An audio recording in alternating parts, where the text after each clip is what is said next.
কতবার ভাবছি যে সুসাইড করব।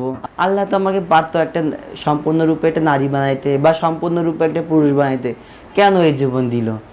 এক প্রকার আমার এক ঘরে করে রাখতো, কিন্তু আমি কিন্তু সব ক্লাসে রোল এক ছিল, ফার্স্ট ছিলাম।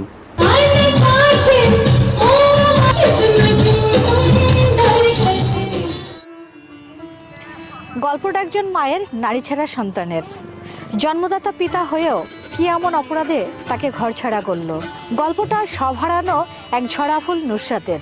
বাবা মায়ের অতি আদরে বেড়ে উঠতে থাকা নুসরাতের জীবনে কি এমন ঝড় নেমে এলো? কেনই বা তাকে স্কুল ছাড়তে হলো?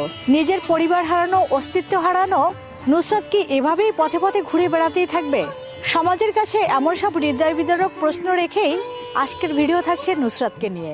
হ্যালো বন্ধুরা, মনিকা মিত্র ব্লগসের আরও একটি নতুন ভিডিওতে আপনাদের সবাইকে স্বাগত। বন্ধুরা, আজকের ভিডিওটা থাকছে বৃহন্নলা, মানে আমাদের সমাজে যাকে হিজড়া বলে চিনি, সেই